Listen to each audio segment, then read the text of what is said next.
Thank you, everyone, for taking a seat here at the Gifted Table. I am your host, Dr. Melanie Harris, and I'm so glad that you took your time to pull up a seat, come and join us and see what we're talking about. And today it is about how you do what you do. I am going to start off by introducing our two amazing guests who are here with us today, starting with Dr. Tonia Causey-Bush. And Dr. Tonia Causey-Bush has served in public education for nearly 3 decades, everyone, 29 years, and is currently serving as Chief Academic Officer in a Southern California school district.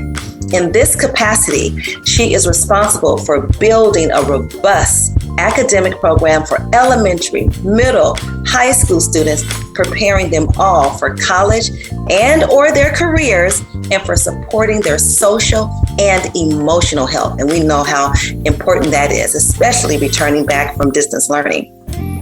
She is also the CEO and founder of Sacred Sisters, which stands for Sisters in Solidarity, Teaching and Healing Our Spirits Incorporated. It's a 501c3 nonprofit educational enrichment and mentoring organization for women and children. So join me by giving some virtual applause for Dr. Tonia Causey-Bush. Welcome, Dr. Bush. Next, I would like to introduce to you, if you do not know, the amazing Dr. Zhanna Preston. And Dr. Zhanna Preston was born in Kazakhstan and received her bachelor's degree in Moscow, Russia. After receiving a scholarship, she earned her master's degree at Grand Canyon University, that's in Phoenix, Arizona, and an educational doctorate from Brandman University in Orange, California. We actually got our doctorates together. For the past 23 years, she has served as an executive director and member of senior management in a large size district in Southern California. She was named twice, not one time, twice, as the Certificated Administrator of the Year. Dr. Preston has taught education and leadership courses as an adjunct instructor in California and is an honorary professor at the Kazakh University in International Relations and World Languages. She serves on the statewide AXA, and she's on the Equity Committee and is passionate about inclusion of students with disabilities. Dr. Preston teaches yoga as a certified yoga instructor and loves running, cooking, and painting. So welcome, ladies, to the Gifted Table. Let's go ahead and spotlight you all for this discussion. I think I'm gonna throw myself in there as well, so we could be a trio. Guess what? We're gonna jump right into it because today's topic is, how do you do what you do? I mean, just reading your bios, ladies, collectively over 50 years in education. Oh my goodness. Let's start off by just saying, how do you view where our profession is right now in education? What are some thoughts that you have as a leader in education about where education is headed and where it is right now? I think we are at a crossroads in a positive sense of the word in education, because having come off of distance learning and virtual learning and sort of being forced into using technology as a tool of instruction and learning has really forced us to kind of move comfortably for some and uncomfortably for others into changing how we're used to learning and also changing how we're used to teaching. And so I think for those instructors who really have understood what it means, the power of being a teacher, they're able to take advantage of this to say, wow, this has just helped me to make that leap into what is coming for the future. And so I think this is a great opportunity for us to take advantage of in the field of education, and very exciting. I like that. I would agree with Tonia wholeheartedly, because I do believe that the past few years have served as a growth opportunity for all of us. You know, as a parent, as a woman leader, as an educational administrator, and as a teacher, as a member of the community, I think that we all had an opportunity to grow in every way. Resilience has really been marking the past few years and only shown that us as a nation and as educational teams, we can do wonders given the resources and the challenges that we face. And just like Tonia, I look forward to the continuous growth and more opportunities that technology has opened for us. And I'm just amazed at the resilience and at the talents that our teams show in education. Well, I'm just as excited as both of you. And I love that though some people may see, oh my gosh, we're coming back, it's been difficult. There are so many opportunities and not so much obstacles. If we turn those into opportunities, that's available to us. So as women in leadership working in the educational field, how would you define what leadership is? Leadership is being able to take stands, sometimes that are popular, and sometimes stands that are not popular, and being able to carry out sort of the work that is required of that decision. And again, that comes with consequences either way. And I think the ability of that individual in terms of how they deal with those consequences also distinguishes you as a leader, because you can either stand up and face them courageously and with integrity, or you might retreat and say, I'm not cut out for this. Those actions will also have their own consequences. But I think it's how an individual stands up in the face of a variety of things that hit them. That's powerful. That's powerful. Zhanna, you want to add anything to that? How do you define leadership? I would just say that it's really it's a matter of social influence, how you influence others. And absolutely, there's not always a popular way to do it, but setting goals and moving towards those goals as you collaborate and influence and transform and inspire your teams. That would be, my definition of leadership. And I think that the cause and the goals have to be morally high, and they have to serve the betterment of our society and our students in our case. Yes, I totally agree. And even with that, you're talking about influence, and that goes with adding value as well. So as a leader, I know that going through different courses and even reading different books, you start to find, okay, so what is my style? How do I define my style? And I would often say, you know what, I have a bunch of things going on. Servant leadership, transactional sometimes, depending on who I'm talking to, collaborative. But how would you describe your leadership style? What I would say that, I love teaching, and I think teaching defines my leadership. And I know we've been taught, Melanie, in our program and in the way that we work in our school district and lead teams, there are different types of leadership, but I always draw a parallel between teaching and leadership. I feel like go back to the basics, just the way I started as a teacher in my classroom and I led my students as a team. I feel like often times many of those skills and strategies just really come into play.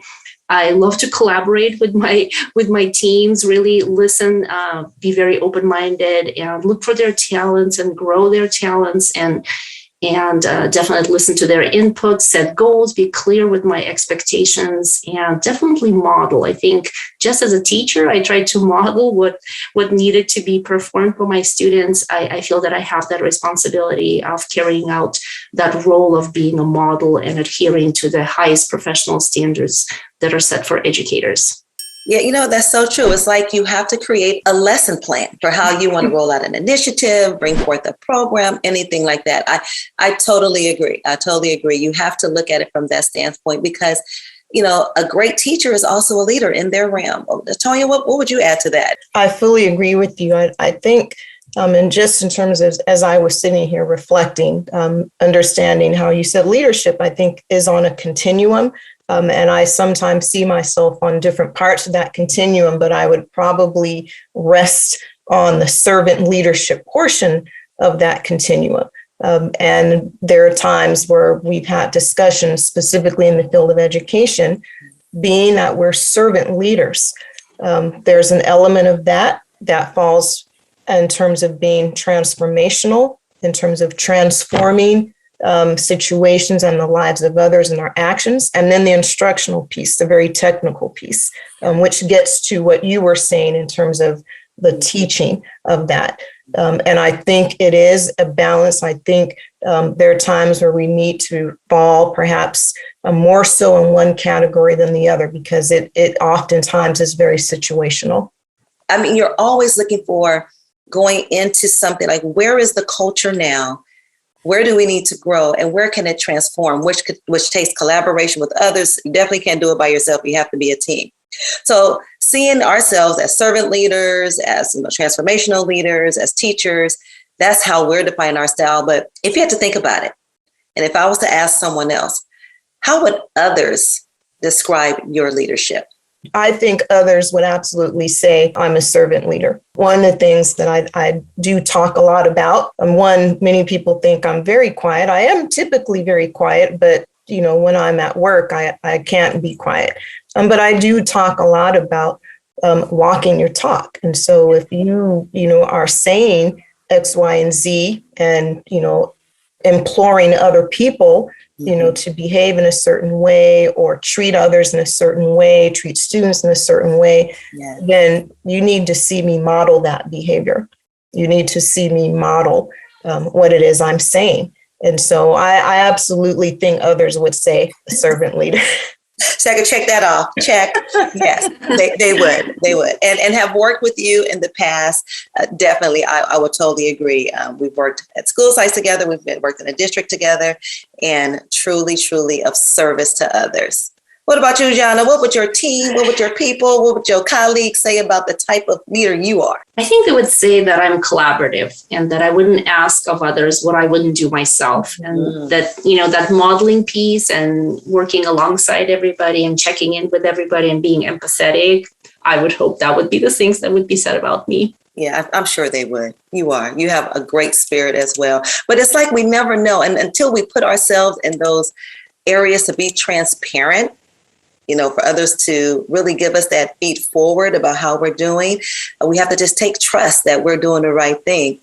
So let me ask you this. We have these different experiences as leaders. What experience have you had, if any, that has challenged you as a leader or something that has expanded you as a leader? When I was first appointed, because my first administrative position, I was appointed as an elementary administrator. I had never been at elementary, only taught middle school. And so I was like, elementary with the babies and the runny nose and the tattletelling, what am I going to do? For me, that really expanded me as a leader. It stretched me to no end, and I really learned a lot about myself. Now, I've had several other challenges that became opportunities I can tell you about, but I want to hear about you. Well, I will start and share.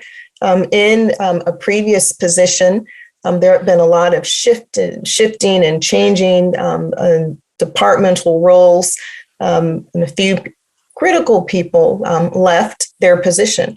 And so part of my servant leadership, which can sometimes be a blessing and a curse, depending upon how you look at it, you might be gifted with other tasks because people may feel that, anytime I give that individual something, I know it's going to be taken care of. And people see the nice swan just swimming on top of the water. On top of the water, they're nice and calm, but you don't see how their feet are flapping for life underneath that water. I had to take on several other responsibilities, including some pretty high leverage plans that I just had to go and learn the information to create the plan so that we would be sure to receive the monies that were due to us. And so that was it stretched me because it forced me then to learn a little bit more about the business side and things relative to finance and how those elements interact, of course, with the instructional program. Mm-hmm, mm-hmm. I have challenges that grow me and expand me probably on a daily basis, especially since, definitely with the pandemic, the issues that we had to address, since the pandemic. Oh my gosh, I can name so many. One thing that comes to my mind is when I started as a leader and had two little children, two of my daughters were just so young. I think that was a time when probably the largest expansion that I probably experienced, juggling the roles and trying to be the best mother that I could be to them. And at the same time, starting a leadership position and trying to prove, the skills that I have and my dedication. And I think being a person from another country, that was definitely at the beginning of my career. My English was not as articulate it was certainly a language that I had to learn. And I just remember like all those challenges coming all at the same time, being, fulfilling the role of a mother, fulfilling the role of a good wife and a daughter and a, special education director. And at the same time, trying to prove that I am a citizen of the United States that brings value to the table. So a lot of roles kind of fell on me at the same time. And I feel that probably was a pretty trying time at the beginning, but I'm so glad that that's how it started, because I feel that definitely that prepared me for challenges to come. And even looking at those challenges, and that's huge. I mean, imagine that, being an administrator or someone coming who's also an English learner. And then with that population, you can definitely just really sympathize with the different groups. And as leaders, you have to, with your parents, with your students, with your administrators, with the teachers, with the classified staff, just being able to make those connections. So how do you, in your current role, what strategies do you use that help you to effectively connect with your teams that you're working with as a leader? I think that first, as a leader, you need to understand that connections are everything. It is such a critical piece of leadership. And the way I look at connections, some of them happen organically just because you are a social human being, and, things that you do on a daily basis, connect with your staff. In the morning, I say hello to every person that is, within my vicinity. I check in with them and see how they're doing. So there are some organic connections that just happen because you are who you are. But at the same time, I think there needs to be a system of connecting when you realize that the span and the large team that I lead, inadvertently, there will not be time to connect with everyone. So I need to make sure that I have a system in place not to leave any other small team or individual or, a community member that I need to connect with. So I think some of it is organic, but there's got to be a system of intentional calendaring those connections and making them meaningful. And then when I look at the connections in terms of them as a concept or as an interaction, I think that it's important for me to, as a leader, we carry these large responsibilities and a volume of tasks that are on our shoulders. And when I connect with someone, I want to make sure that I take off that very heavy backpack from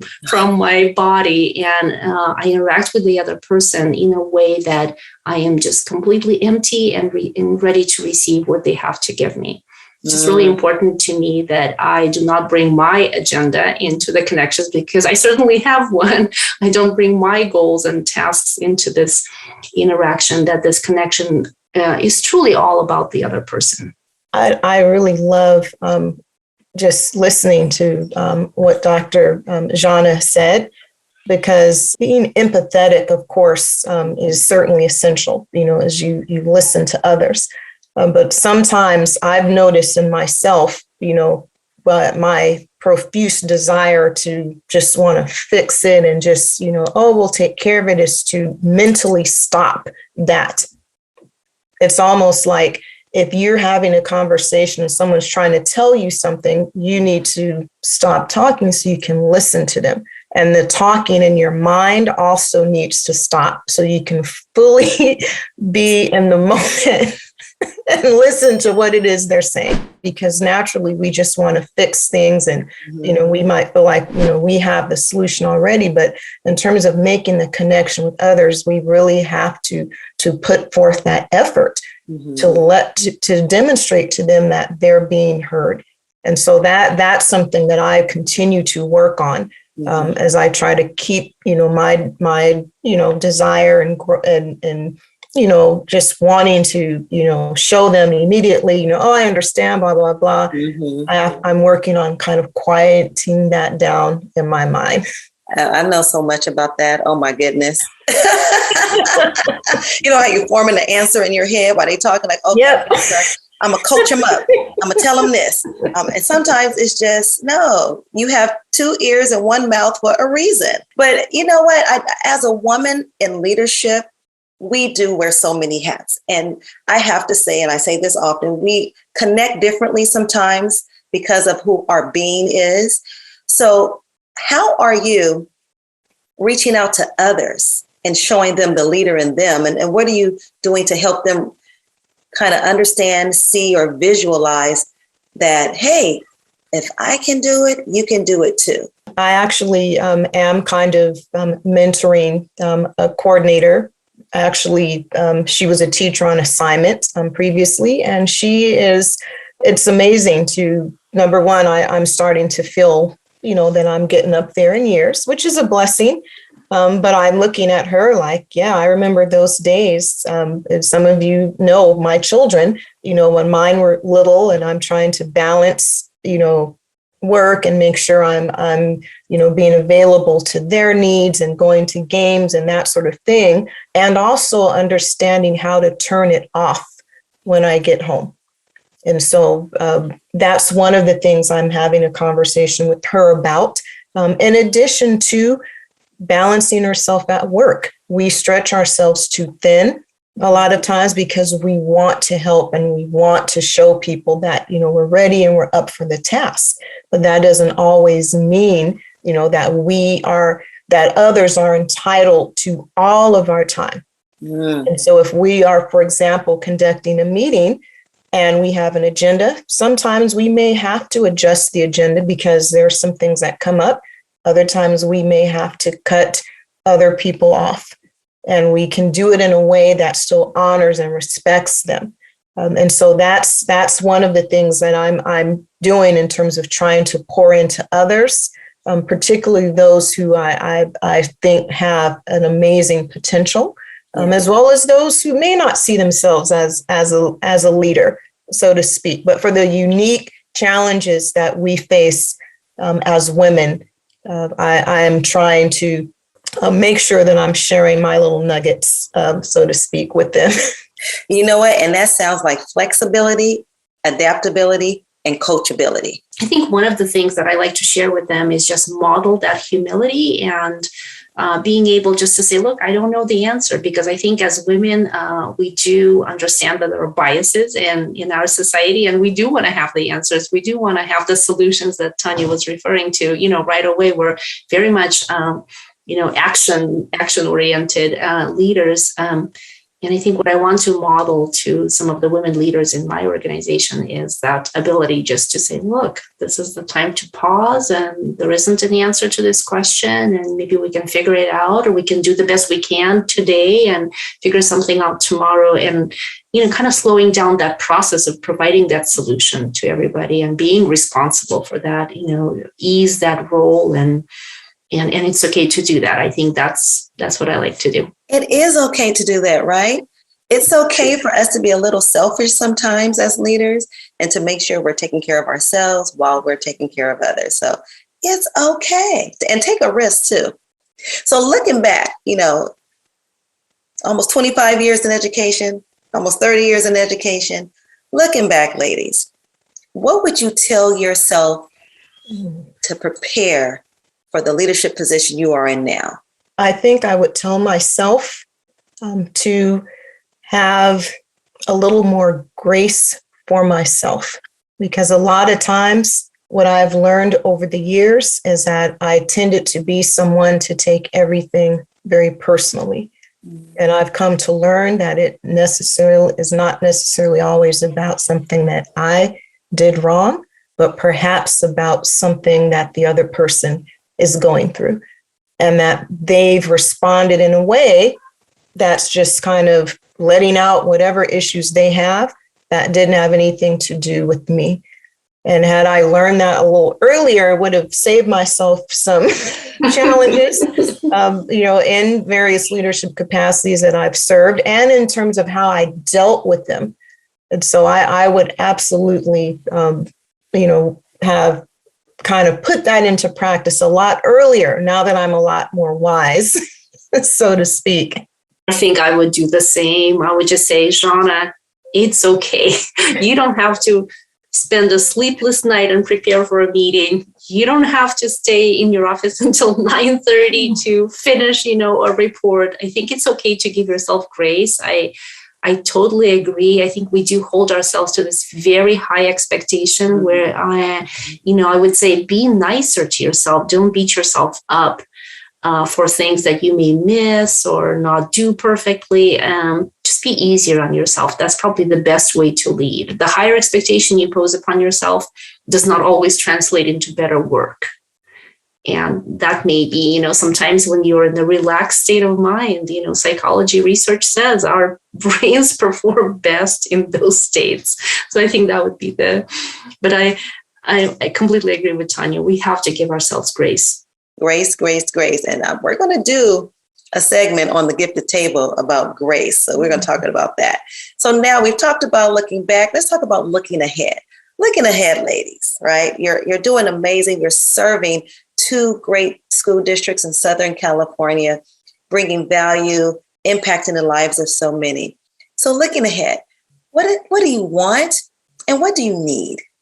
I want to be able to see that the impact of the work that I've done has made a difference in the lives of others.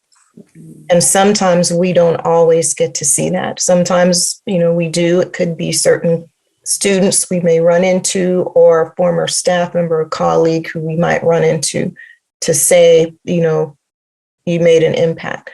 But I really would like to be able to see that, particularly, at this point in my life, just really trying to reorient and prioritize things. I want to be able to know that the things that I stood for or the sacrifices that I made, that it made someone's life better, optimally kids, but absolutely, colleagues and other individuals who I've had the privilege to lead and work with. I need to do better just in terms of really trying to create a balance for myself. And so we're not going to get more time. That time is finite. We understand that. But I need to be able to take more time for myself so that I am more fully present and better able to serve. Things on my mind certainly are in light of the latest news, and being from Kazakhstan and being educated in Russia and been to Ukraine many times. I think the first thing I need is just peace on earth and, everybody live in harmony, and whatever I can do to promote that and see the fruits of the labor, definitely that Tonia's been referring to, that would be wonderful to have that. To know that you are making an impact, and the days are so busy and so filled that it's just good to take a few minutes and reflect and kind of watch the impact that you have made. I think that's very healthy to do. I don't know if there is anything that's more precious anymore than time. I think enough time to devote to tasks at work, enough time with the loved ones, and being able to, to support and love them and be good at your job. Still balancing after 23 years of leadership, still figuring that piece out. One more thing I need is just really spending time with wonderful people, just like the 2 of you and the people who are attending today. It is so valuable. Just spending this morning and taking this hour, I probably would have been doing something else that is, less productive. And this was just amazing. And again, spending time with other people who are pretty amazing. That's been a blessing in my life, and that's something that I need to continue. Oh, thank you so much.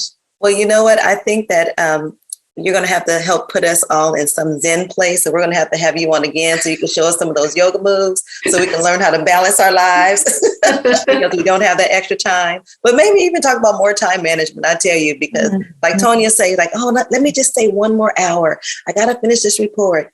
And now I've come to the point where it's like, you know what? I think it'll be here tomorrow. It's a possibility. It might just be here tomorrow. So, let me go ahead and just put a pin in it for now. I'm so thankful for you ladies for being here. I'm thank you for our guests that showed up, and stop by thegiftedtable.com. I'm now offering a complimentary 30-minute coaching session on whatever you want to talk about. So there's a way for people to sign up, share that with your friends you may know. So we could just have a casual, but a very impactful conversation for people. I'm really on a mission to collaborate with women and spotlight beautiful women who are doing extraordinary things across our nation here at the Gifted Table. So I want to thank Dr. Tonia Causey-Bush for sharing her gifts with us today and for taking her seat at the table. Thank you so much, my dear, for being here. And I want to thank Pleasure. Dr. Zhanna Preston for being here. She took her seat. She stepped up. I think she leaned back in that chair a little bit too. But thank you for sharing your gifts here. And as you all know, I am Dr. Melanie Harris. I want to thank you all for being here for this episode of The Gifted Table. And please remember, stay grounded, innovative, fierce, transparent every day. In other words, stay gifted. I'll see you on our next episode. Thank you.